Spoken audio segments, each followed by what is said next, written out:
Tonight, we continue from where we left up last week as two political and Christian leaders in South Africa continue to engage each other on some of the toughest issues in South Africa. Tonight, we look at land expropriation without compensation, one of the hottest issues around the fact that lands belonging to blacks were taken away before and during apartheid by whites, and now the government is saying it will be returned without compensation.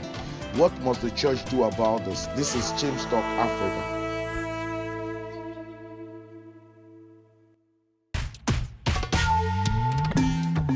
From Cape Town to Cairo and from Mogadishu to Dakar, this is Chim's Talk Africa.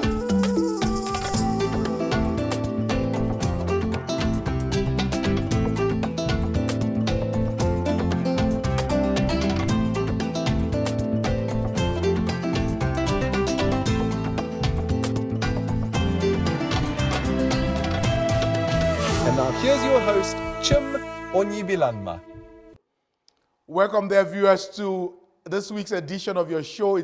I'm so happy that you can join us for the second part of the interview we started last week. But before we go into that, I want to talk about Zimbabwe. It's true that it's been several weeks since that election in the end of July that started so promisingly, but later with a lot of violence and loss of life. But what is significant for me is what the church in Zimbabwe is doing. The church in Zimbabwe, church leaders have been actively involved and engaged in that society. Before the election, they mobilized Christians to pray and to vote. There was the campaign called I Pray, I Vote. And I believe that the large turnout we saw during that peaceful process of the election has a lot to do with their mobilization. But not only that, even when the violence started, the church leaders were right on the ground, engaging security agents as well as young people who were part of the different parties to quell the violence, and it worked. Soon after, everything went back to normal. I thank God for the engagement of the church in Zimbabwe. My friend Dr. Ntata, who is the Secretary General of the Zimbabwe Council of Churches, tells me even of the kind of mediation they went on to have between the two parties, the ZANU-PF, who is the ruling party, as well as the MDC. They came to a place where they were able to get the two to see how they can work together. And this has helped a lot in calming the situation in Zimbabwe. I thank God for an active church like we have in Zimbabwe. And I pray that God will help us more and more in Africa, that the church will be very engaged, not in trying to push a political agenda, but to push about the righteousness and the peace of God in our countries. Now, talking about progress, one thing that is sure is that internet is a leveler. Already we see from Kenya, Nigeria, and Ghana that innovations that are bordering on this new technology is helping Africa to raise up its head and participate in the new industrial revolution. But this will not really happen except we have well-educated, skilled professionals. And that's why education is so important. And that's why once again this week I invite those of you who are in South Africa to have a look on this website on the screen. School Days is a free program to join by which you can, by just doing the normal thing you do, the places you shop and the banks you use, you can earn bursaries, funds, which you can use for the school fees of your children. A lot of people are already enjoying this. Give it a look and find out maybe something that might help you. Wow. Now we go into the interview for this week, and like I told you, this second part of the interview is quite engaging. You don't want to miss this. Don't go away.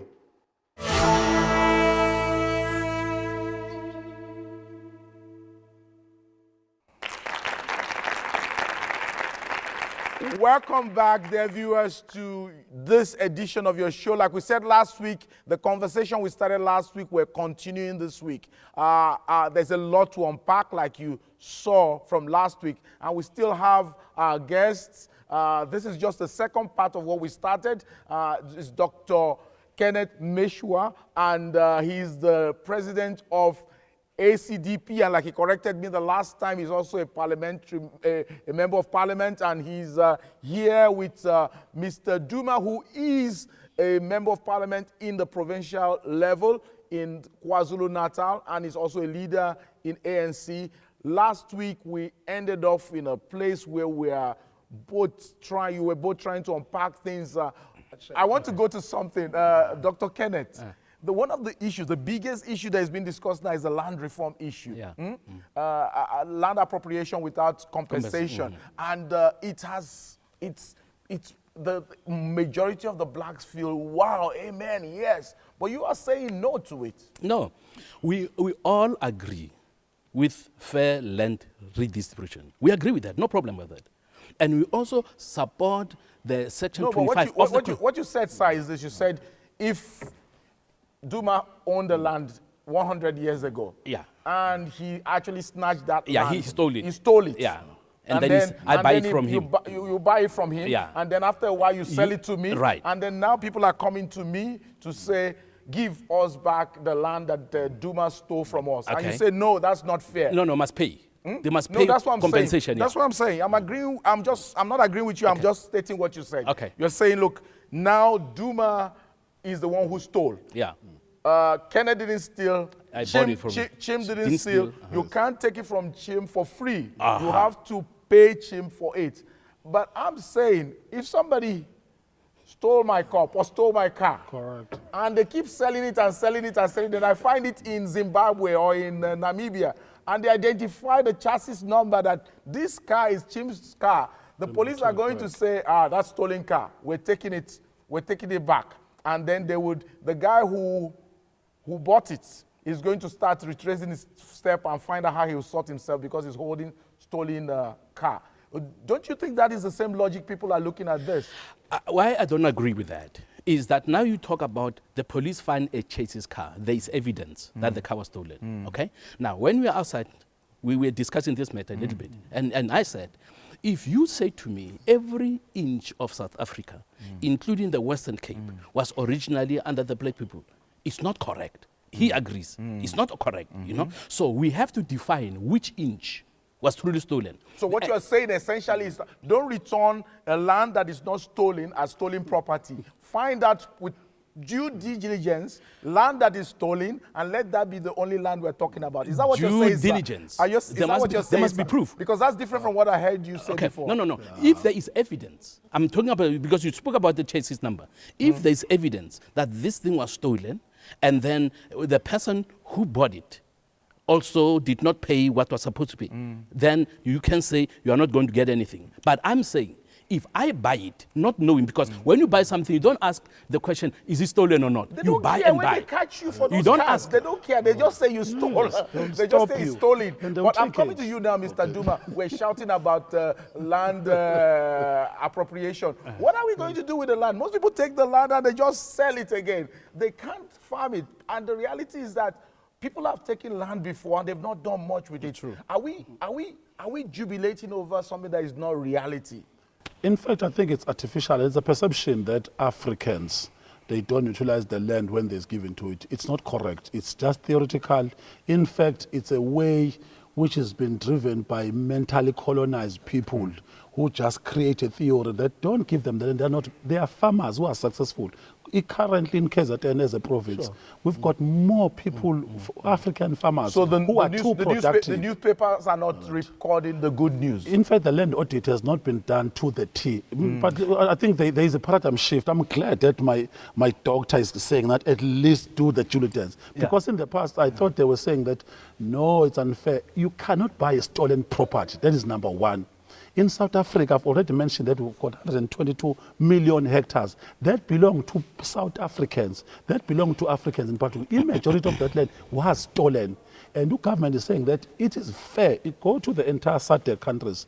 The land is owned by government. That's another error that was done by South Africa. In South Africa, you will find that land across the coastal strip is owned by private people or, in fact, by foreigners. You want to develop owner is in Greece, and you just try to find them. You can't find them. So, which is why you're saying that empower government people who need the land must get back their land, because it's a ticking bomb, by the way, Brad James. If you don't do this urgently, here is- something terrible will happen in I our agree lifetime. with you, even as the church, that we need to be discussing this. Hence why we're here, and hence why we should take a clue from this. Christians should be in the forefront debating this thing that can be, it might be difficult to wrap your hand around, but we should be. And we should be saying, what would God do? I've had people on the show who talked about dignity, giving dignity back to people, the issue of justice, and the fact that people identify, put their identity with the land. Mr. Kenneth, Dr. Kenneth, don't you see those issues of dignity? Don't you see the issue of justice? Don't you see the issue of identity being inside this whole thing? Because I tend to see that in the way you're saying is that this is not an issue. Leave things as it is. You're not saying leave things as it is. Please speak We up. can't do that.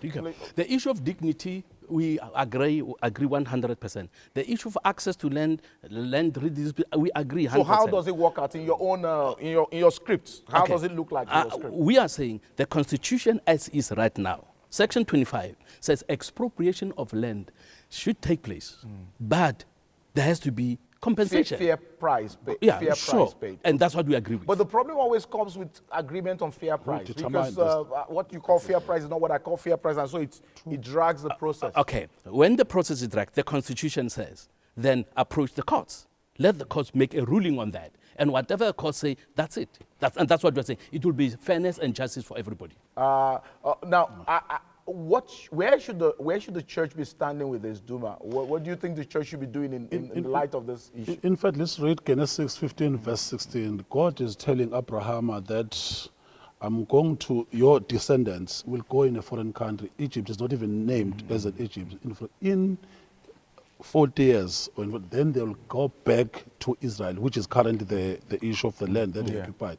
That land was occupied by Canaanites, by Amorites, and in that verse is saying that because their sins does not yet warrant their destructions, it means I'm going to destruct the Canaanites, and Israel will get that land. Currently, I thought that my doctor was also going to talk about the Jubilee, because even the word of God, every 50 years, in South Africa, we've got people who release back the suffered land. immensely on the issue of land. And those people are taken to an infertile and land that is not usable today. And we are saying that the majority of 56 million, almost 50 million, must not get back land. Because where are they going to get the money? Because they've been deprived all these years. As government, we must ensure that we always lean on those who can't defend themselves. As also Christians, we always believe in justice. And our God is the God with justice. Why, when we come to South Africa, we are selective? We said, no, let us compensate. How are we going to compensate? Because 50 million population, out of those, you've got almost 7 million who are unemployed.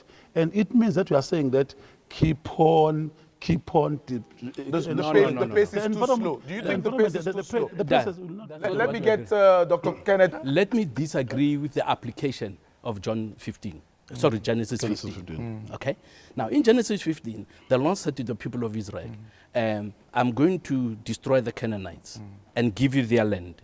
Now, you cannot apply that to South Africa and say those who have the land must be destroyed. So that's the wrong application of That's a wrong scripture. application. But he talked about the Jubilee thing. I agree with Jubilee. I agree with Jubilee. Now, Jubilee is not applied the way it should anywhere in the world. Now, if we want to apply Jubilee in South Africa, we have to be consistent. Now, with Jubilee every 7 years, okay? 50 years. Yeah, with land, you can apply 50 years or 7 years. Correct. Okay. Yeah, start with You 7. can. Even 7, yeah. Correct. You can transfer, or no, write off the debts. Would you think that today's capitalists, today's people I would want to guess agree? in reading scripture, especially the Old Testament, we should pick out the principle and leave out the nitty-gritty of it, because I would say the Jubilee thing just gives us a pointer to the possibility of restitution. Right. But not that we're going to go into the nitty-gritty of it in that way. In my understanding, I agree with you. that's the way you read scriptures, or else you get stuck in not rightly interpreting the Old Testament. Yeah. But in your view, do you think it will be justice? You would have talked about dignity, justice, to just let things keep going the way it's going. No. I mean, the way it's slow, it's quite slow, this whole transfer of things. Do you think it will be justice in your view as Now, a church tell me, leader? when people do not apply the rule, as it is documented. Because of their tardiness, because of slowness, because of their incapacity. Okay. Who do you blame? So Why it's don't you not get the help? rule. It's not the rule that is wrong. It's not it's not the system we have that is wrong. It's the people applying it. It is the people applying. It's the implementation that is Correct, wrong. correct. So we have. Once again, we're going back to corruption. You said incompetence. Incompetence, That is making yeah. the present rule that is capable of redressing the injustice work, but it's just not working. So we need to change the people there, not change the law. Government has agreed, government has accepted that the process has been too slow. We have to stop here for a break. Viewers, don't go away. We're going to go for a short break. We'll come back and we'll continue this conversation with Mr. Duma and Mr. Kenneth. And audience, thank you for being so attentive. Don't go away. We'll be back right now.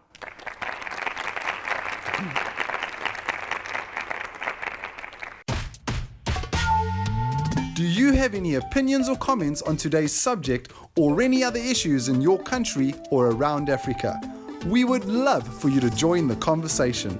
Please send us your comments by WhatsApp video, voice, or text message to the number on your screen or via Facebook, Twitter, or email. We may be able to include your text, audio, or video comment on a future show.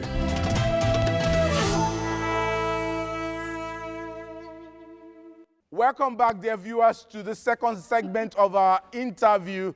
We were talking so passionately before we left off, and right now we're back to continue from where we stopped. And we still have our guest, Dr.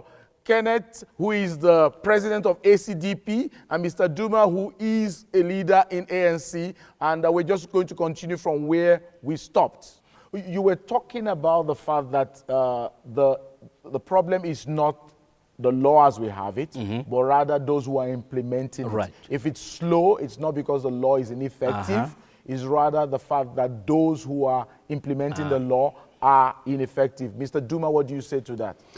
In fact, let me be categorical. I don't think I grasp what the essence of what the doctor is saying. He's saying what we have in the Constitution. No, but He understands me. but in fact, I think the doctor is trying to beat around the bush. Okay, so to explain why you think he's beating around the bush. We, as South Africa, in fact, as an ANC, we are a non-racial organization. First, I think that must be stipulated because we must not be seen as this gigantic animal that want to chase other people away. But the issue now is not racism as No, much no, no. as... I'm saying that because doctors keep on saying that we cannot just utilize the law to the fore and fast track all these things. What I'm saying that go to KZN, South Africa, I've already mentioned the square kilometers. Go to KZN in particular, in terms of the land, we've got almost 7.5 million hectares. It has taken this government almost 22 years just to give back 15% of the land.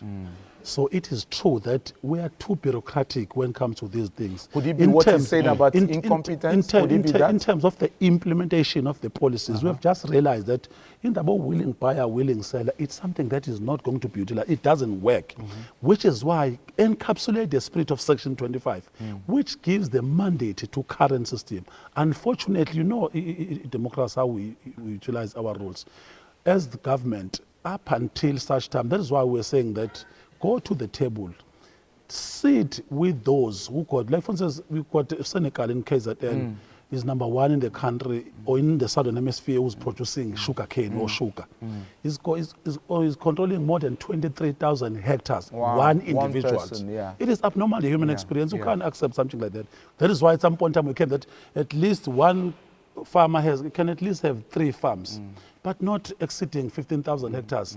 Currently, the scenario, the status quo, is saying that go and negotiate with those people. The market rate is always determined by the cartels, by the white monopolies. Who knows that their interest is capitalistic orientated? They want to drive the margin. As the country was saying that we'll rather service the majority, because I've already mentioned that we've got a ticking time bombs. African, in fact, currently there's an element called EFF. EFF is just patching us around. So you decide whether you ignore them or the entire spectrum, the population, because the population will rebel against the ANC. We're in the majority, but we have already said people that... people have also said that you are dancing to the tune. You are just... exactly. But I don't want to go into that. What you said is clearly true. The fact that there is imbalance when it comes to land distribution. Sure. I think everybody will agree with agrees, that. Perhaps where we are looking at is that, are we sensibly addressing the issue? Are we actually...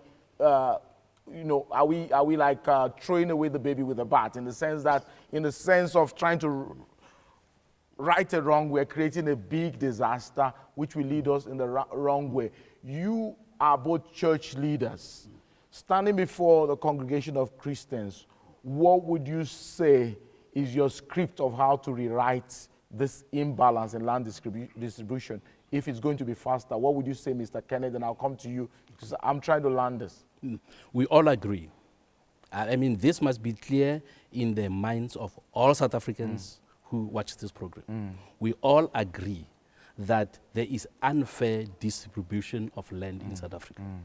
We all agree that all Africans must have access to land. We all agree about that. Now, the question is around Section 25 of the Constitution. Because Section 25 of the Constitution says land may be expropriated, okay, with compensation. That's where the debate is. Some people are saying without compensation, but I'm saying there must be justice. I cannot buy a farm and build and improve at the value.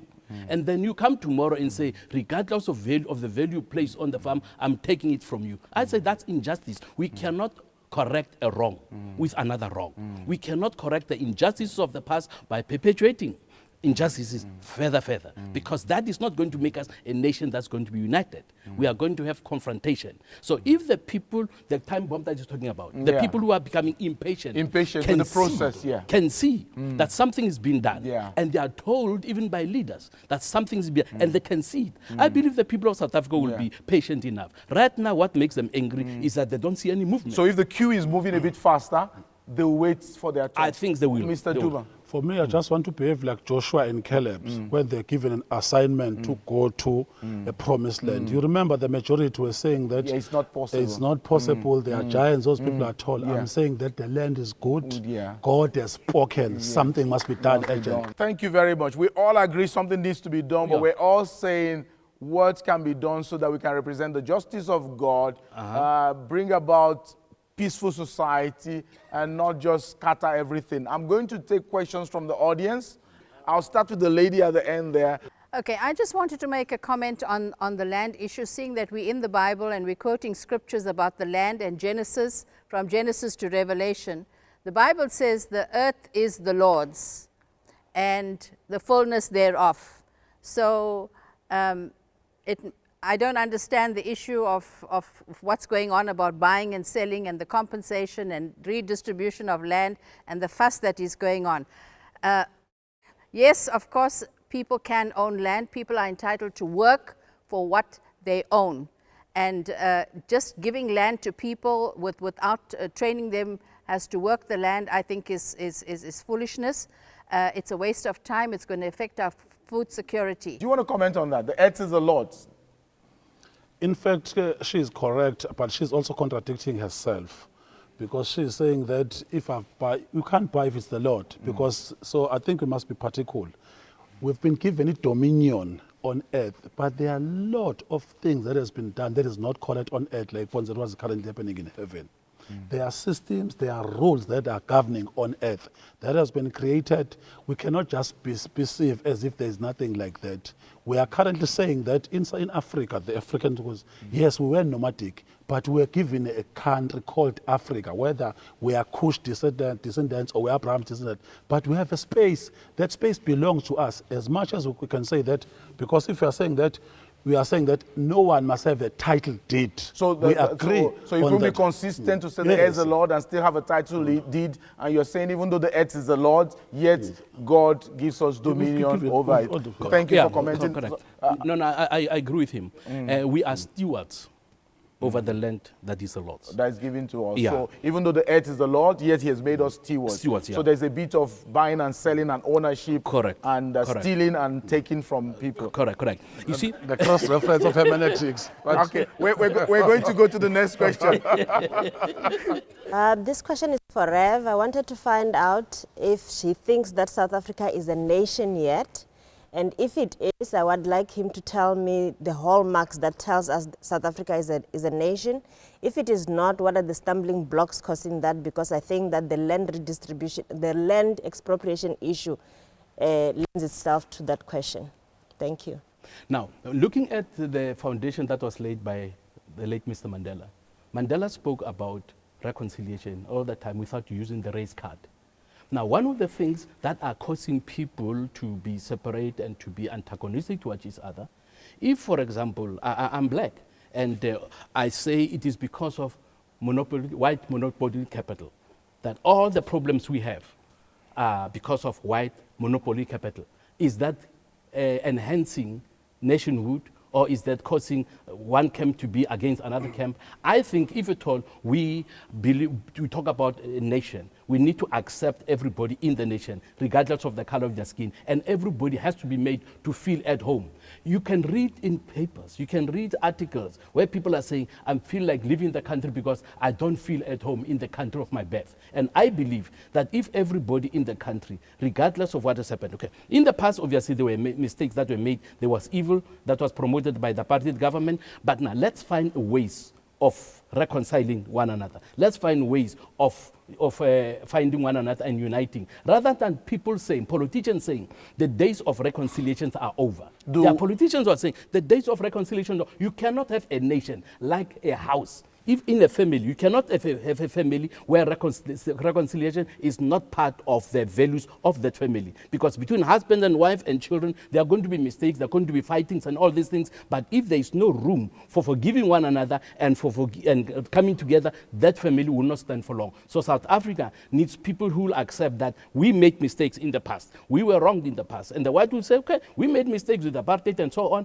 And then we say you were hurt, and we talk about that and say, how can we find one another?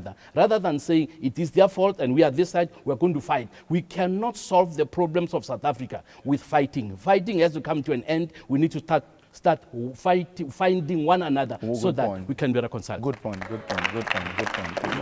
So, you had two questions. No, I don't think that the question was answered. The question is South Africa a nation yet? If it is, what are the hallmarks? If it is not, what are the stumbling blocks that is stopping South Africa from being a nation? Because I think it directs itself to the land issue. Thank you. Okay. We are a nation in turmoil. Turmoil. Yeah. We are a nation that is still trying to find... A troubled nation. We are a troubled nation. Okay? We are still trying to find one another. So his answer, his answer is that we are a troubled nation. We are a nation, but we are on a journey, I think is what he's saying. Yeah, we're on a journey. We're on a journey. We are a troubled nation. We are a troubled nation. Audience, give yourself a round of applause. You've been good.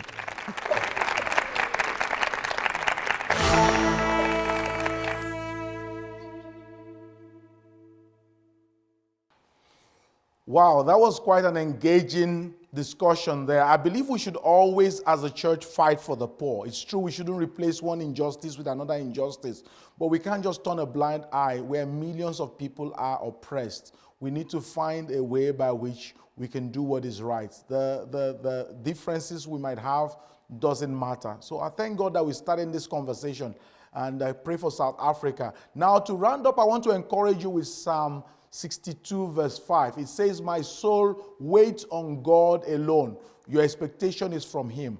Now, it's easy sometimes to wait on God plus something else, but to wait on God alone means our faith is in God, not God plus something else we are looking to. And I want to encourage you to practice waiting on God alone, to actually look to God, not God plus the promise of man. And secondly, the fact that sometimes we become weary of waiting, and it looks as if it's so long. But the psalmist here says, My soul is waiting for God. When we know we are waiting for God and we know He's faithful, we do not get weary. And secondly, when we know that our expectation is coming from Him, we know that He will bring to pass what He has promised us. So I encourage you, wait on God alone because He's faithful. Thank you for joining us this week. Please, let's hear from you. Send us your comments, your videos. We want to know what you'd like to see on this show, guests you'd like to see from your country on this show.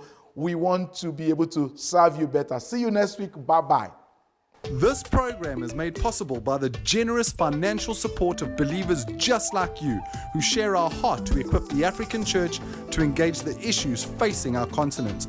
Your financial support will help us continue this important work. If you feel led to give to this ministry, please visit our website today.